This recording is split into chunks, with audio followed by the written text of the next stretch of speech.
అలా నేను మిస్ రావు. ప్రపంచవ్యాప్తంగా ఆర్థిక మాంద్యం ముంచుకొస్తుంది. దానికి కారణం ట్రంప్ తీసుకున్నటువంటి నిర్ణయాలు.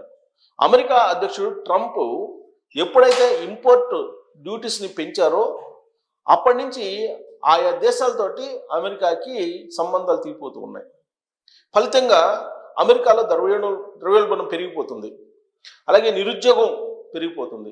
ఈ కారణంతో అమెరికాలో మాంద్యం సూచనలు కనిపిస్తున్నాయి. దానికి ఉదాహరణ ఏంటంటే జీడిపి. అమెరికా జీడిపిలో 0.8% తగ్గుతుంది ఈ ఆర్థిక సంవత్సరంలో, ఈ త్రైమాసికంలో అని చెప్పి చెప్తున్నారు ఆర్థికవేత్తలు.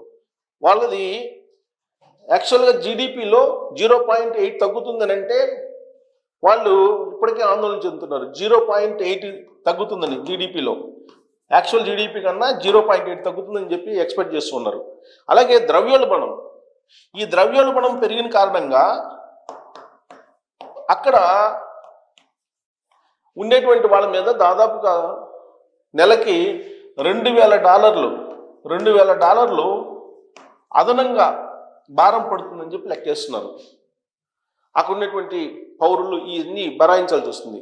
ఇక నిరుద్యోగం పర్సెంటేజ్ గతం కంటే 0.5 పెరిగిందని చెప్పి లెక్కేస్తున్నారు ఈ త్రైమాసికంలో నిరుద్యోగ రేటు.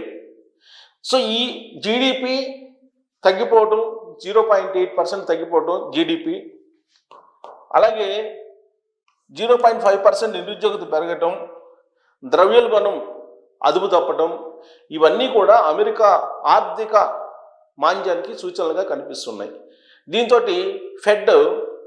అమెరికా ఫెడ్ అంటే మన భారతదేశానికి ఆర్బీఐ లాంటిది. అమెరికా ఫెడ్ వడ్డీ రేట్లను తగ్గించేటువంటి పరిస్థితి ఏర్పడింది. దాని కారణంగా డాలర్ వాల్యూ ఢమాల్ అయ్యేటువంటి అవకాశం ఉంది. అంటే దానికి సంబంధించి మొత్తం మనం ఒక డేటా తీసుకుంటే కనుక ఎన్ని కంపెనీల మీద ఎఫెక్ట్ పడుతుంది అనేది కనుక తీసుకుంటే కనుక ఒక చార్ట్ నేను చూపిస్తాను. ఆ చార్ట్లో ఏ కంపెనీల మీద ఎంత భారం పడుతుంది అనేది డీటెయిల్డ్గా ఉంది. ఇలాంటి పరిస్థితుల్లో హైదరాబాద్లో ఉండేటువంటి రియల్ ఎస్టేట్, ఈ రియల్ ఎస్టేట్కి సంబంధించి ఇప్పటికే దాదాపుగా పతనావస్థకి వెళ్ళింది. అక్కడ ఆర్థిక మాంద్యం యొక్క ప్రభావం అప్పుడే స్టార్ట్ అయింది హైదరాబాద్లో. ఎలా స్టార్ట్ అయింది అని అంటే అడ్వాన్స్ బుకింగ్స్ చేసుకున్నటువంటి వాళ్ళు రద్దు చేసుకుంటున్నారు, అడ్వాన్స్ ఇచ్చినటువంటి వాళ్ళు మళ్ళా తిరిగి ఇచ్చేయమంటున్నారు. ప్రధానంగా హై రైజెస్లో ఎవరైతే అడ్వాన్స్ బుకింగ్స్ ఇచ్చారో వాళ్ళు వాటిని రద్దు చేసుకునేటువంటి డిమాండ్ అలాంటి పరిస్థితి కనిపిస్తుంది. ఇప్పుడు ఆల్మోస్ట్ కార్పొరేట్ కంపెనీలు ఏవైతే ఉన్నాయో రియల్ ఎస్టేట్ నిర్వహిస్తున్నటువంటివి, ఆ ఆఫీసుల దగ్గర రద్దీ పెరిగింది. ఫ్లాట్లు బుక్ చేసుకోవడానికి కాదు, రద్దు చేసుకునేదానికి. అడ్వాన్స్ బుకింగ్ ఏదైతే ఉందో ఆ బుకింగ్కి సంబంధించి అడ్వాన్స్ రద్దు చేసుకునేటువంటి హడావుడి అక్కడ కనిపిస్తుంది. అయితే కొంత బెటర్ ఏంటంటే సెకండ్ సేల్స్కి సంబంధించినటువంటి ఫ్లాట్స్ ఏవైతే ఉన్నాయో వాటికి కొద్దిగా లావాదేవీలు జరుగుతున్నాయి. అంతకు మించి రియల్ ఎస్టేట్లో ఎక్కడ ఓపెన్ ఫ్లాట్స్ కానీ, లేదంటే హై రైజెస్ కానీ, లేదంటే గేటెడ్ కమ్యూనిటీలో కానీ ఎక్కడా కొనుగోళ్లు అమ్మకాలు జరగట్లేదు. అమ్మకాలు ఉన్నాయి కానీ కొనుగోళ్లు జరగట్లేదు అని చెప్పి ఇప్పుడు రియల్ ఎస్టేట్కి సంబంధించినటువంటి ఆర్థిక నిపుణులు, రియల్ ఎస్టేట్ నిపుణులు చెప్తూ ఉన్నారు. సరే, ఇక రియల్ ఎస్టేట్లో గోల్మాల్ ఏంటి అని అంటే హైదరాబాద్లో ఉండేటువంటి టాప్ కంపెనీలు బ్యాంకులకి ఇప్పటి వరకు దాదాపుగా 10 నుంచి 12 వేల కోట్ల రూపాయలు ఎగ్గొట్టాయి బ్యాంకులకు కానీ, లేదంటే వినియోగదారులకు కానీ. ఆల్రెడీ ఫ్లేట్లు తిప్పేసాయి, బోర్డులు తిప్పేసి వెళ్ళిపోయారు. కొంతమంది యజమానులను తీసుకెళ్లి జైల్లో పెట్టారు. ఇంకొన్ని లైన్లో ఉన్నాయి. రాబోయేటువంటి నెలల్లో 1-2 నెలల్లోనే కనీసం టాప్ కంపెనీస్ అని చెప్పుకుంటున్నటువంటి 5 కంపెనీల వరకు సుమారుగా ఇవి బోర్డు తిప్పైపోతున్నాయి అని చెప్పి తెలుస్తుంది. బోర్డు తిప్పి బ్యాంకులకు రుణాలు ఎగ్గొట్టబోతున్నాయని చెప్పి తెలుస్తుంది. కారణం ఏంటంటే అడ్వాన్స్ బుకింగ్లు ఒత్తిడి కారణంగా తీసుకున్నటువంటి రుణాలని రీపేమెంట్ చేయలేని పరిస్థితి. ఇప్పటి వరకు హైదరాబాద్లో రియల్ ఎస్టేట్ మాఫియా కొనసాగింది. కొంతమంది బాంబే నుంచి వచ్చినటువంటి వాళ్ళు టాప్ కంపెనీల్లో పెట్టుబడులు పెట్టి ఇక్కడ ఉండేటువంటి పొలిటీషియన్స్ కొంతమందితో టైఅప్ అయిపోయి లేనటువంటి డిమాండ్ని కృత్రిమంగా హైప్ చేసి రెంట్లను కూడా పెంచి ఫ్లాట్లని వ్యూహాత్మకంగా అమ్ముకునే ప్రయత్నం చేశారు. ఇవాళ రెంట్లకు సంబంధించి కూడా కొన్ని యాప్స్ ఉన్నాయి.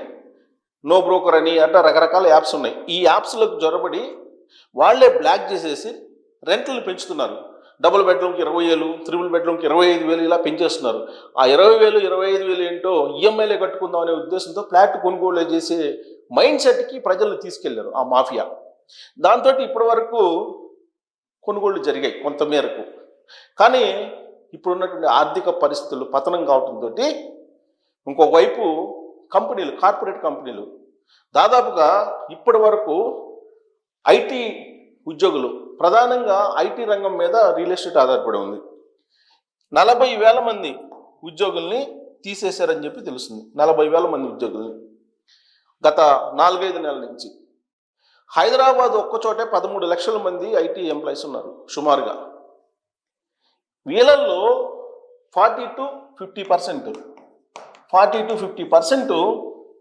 ఉద్యోగాలు కోల్పోయే ప్రమాదం ఉంది. ఇప్పటికే ఐటీ రంగానికి సంబంధించిన నిపుణుల లెక్క ప్రకారం 10% పీపుల్ ఉద్యోగాలు కోల్పోయారు. 10% పీపుల్ ఉద్యోగాలు కోల్పోయారు. రాబోయేటువంటి రోజుల్లో మరొక 30% మంది కోల్పోయేటువంటి అవకాశం ఉంది అని అంటున్నారు. ఇప్పుడు రీస్కిల్లింగ్ జరుగుతుంది కార్పొరేట్ కంపెనీల్లో. ప్రధానంగా అబోవ్ మిడిల్ క్యాడర్ ఉన్నటువంటి ఉద్యోగుల్ని తీసేస్తున్నారు. కారణం ఏంటంటే వాళ్ళ ప్యాకేజీలు హైగా ఉంటాయి. దాదాపు 25 లక్షల నుంచి 40 లక్షల దాకా ప్యాకేజీలు ఉన్నాయి వాళ్ళకి. కొంతమందికి 60 లక్షలు, 70 లక్షలు కూడా ఉంది. వాళ్ళని వదిలించుకునేటువంటి కార్యక్రమంలో ఇప్పుడు ఐటీ కంపెనీలు ఉన్నాయి. అందుకే ఇప్పుడు ఐటీ కంపెనీల మీద చర్యలు తీసుకోవాలి, ఎవరైతే తొలగిస్తున్నారో ఆ కంపెనీల మీద అని చెప్పి ఇప్పుడు పార్లమెంట్లో కూడా ఎంపీలు కొంతమంది డిమాండ్ చేస్తున్నారు. అలాగే కమ్యూనిస్ట్ పార్టీకి సంబంధించిన లీడర్లు కార్మిక చట్టం పరిధిలోకి ఐటీ కంపెనీలు తీసుకురావాలి, ఇష్టానుసారంగా లేఅవుట్స్ ప్రకటిస్తున్నాయని చెప్పి చెప్తున్నారు. అంటే రాబోయేటువంటి రోజుల్లో మరొక 30% ఐటీ రంగ నిపుణులు బయటికి రాబోతున్నారు.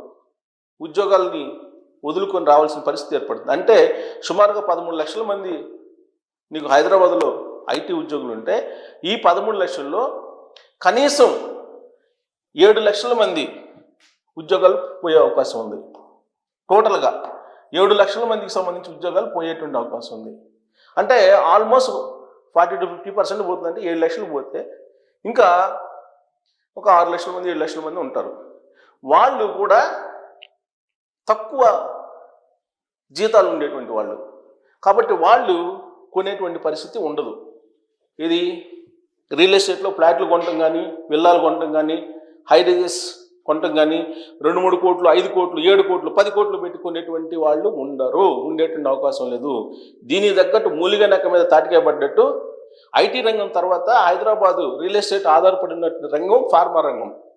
ఈ ఫార్మా రంగం ట్రంప్ విధించినటువంటి ఇంపోర్ట్ డ్యూటీస్ కారణంగా అది కూడా ఒడిదుడులోకి వెళ్ళిపోయింది.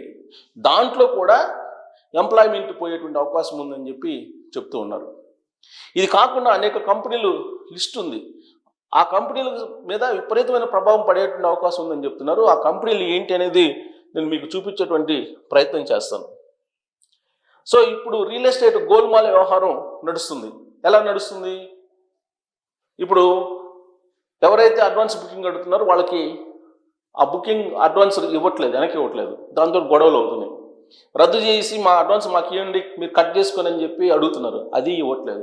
సో దీంతో రాబోయేటువంటి రోజుల్లో హైదరాబాద్లో ఉండేటువంటి కంపెనీలు బ్యాంకులకు ఎగనామం పెట్టి 1 టైం సెటిల్మెంట్కి వెళ్ళడానికి కొన్ని కంపెనీలు ప్రయత్నం చేస్తూ ఉన్నాయి.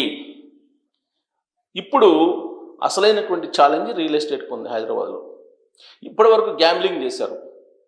ఇప్పటి వరకు మధ్యతరగతికి అందుబాటులో లేకుండా ఫ్లాట్లని అలాగే హౌసెస్ని ఉంచారు.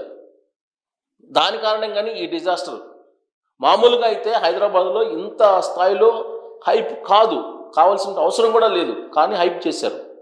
కృత్రిమ హైప్ చేసిన కారణంగానే ఇప్పుడు రియల్ ఎస్టేట్ రంగం పతనావస్థకు చేరేటువంటి పరిస్థితి ఏర్పడింది. మరి మీరు అడ్వాన్స్ బుకింగ్లు రద్దు చేసుకుంటుంటే మీకు ఎవరైనా సరే అడ్వాన్స్ ఇవ్వకపోతే మీరు నేరుగా వెళ్ళి రెరాక్ కంప్లైంట్ చేయండి, పోలీస్ స్టేషన్లో కంప్లైంట్ చేయండి. ఖచ్చితంగా ఆ కంపెనీలు వెనక్కి ఇవ్వాలి వాళ్ళ నామ్స్ ప్రకారం. కట్ చేశాను కొంత అమౌంట్ని. అయినప్పటికీ కూడా అమౌంట్ కట్ చేసుకున్నప్పటికీ కూడా వెనక్కి తీసుకునేందుకు చాలామంది వినియోగదారులు క్యూ కడుతున్నటువంటి పరిస్థితి. సో ఈ క్రైసిస్ నుంచి రియల్ ఎస్టేట్ని బయటికి తీసుకురావడానికి ప్రభుత్వ భూములు వేలం వేయడానికి సిద్ధపడింది. ఇప్పుడు మీరు చూడండి, ప్రభుత్వ భూములు 4-5 రోజుల్లో వేలం వేస్తారు. వాళ్ళే 200 కోట్లకు పాడతారు. ఎవరో వచ్చి పాడిస్తారు. ఆ పాడిన అతను ఎక్కడ కనిపించడు. ఆ రేట్లను బేస్ చేసుకుని ఎవరొకరు కొంటారు, వాళ్ళు బలవుతారు. ఇది జరగబోతున్నారు రాబోయే రోజుల్లో. కాబట్టి మీరు జాగ్రత్తగా ఉండాలి, లేదంటే నష్టపోయేటువంటి ప్రమాదం ఉంది. సో కాబట్టి ఇప్పుడున్నటువంటి అంతర్జాతీయ జాతీయ రాజకీయ పరిస్థితులు, ఆర్థిక పరిస్థితులను చూస్తే కనుక రియల్ ఎస్టేట్ మరొక 2 సంవత్సరాల పాటు కోలుకునేటువంటి పరిస్థితి ఉండదు. ఒకవేళ కోలుకున్నట్టు ఎవరైనా చెప్పినా అది ఆర్టిఫిషియల్గా క్రియేట్ చేసిందే. కొంతమంది మీడియాలో కూడా డబ్బులు తీసుకొని ప్రమోట్ చేస్తున్నారు. దాన్ని నమ్మితే మీరు బోల్తా పడినట్టే. సో కాబట్టి గ్రౌండ్ లెవెల్లో మీకు ఏదైనా ఇన్ఫర్మేషన్ ఉంటే రియల్ ఎస్టేట్ గురించి మీరు కూడా ట్రోల్ చేయొచ్చు. Thank you.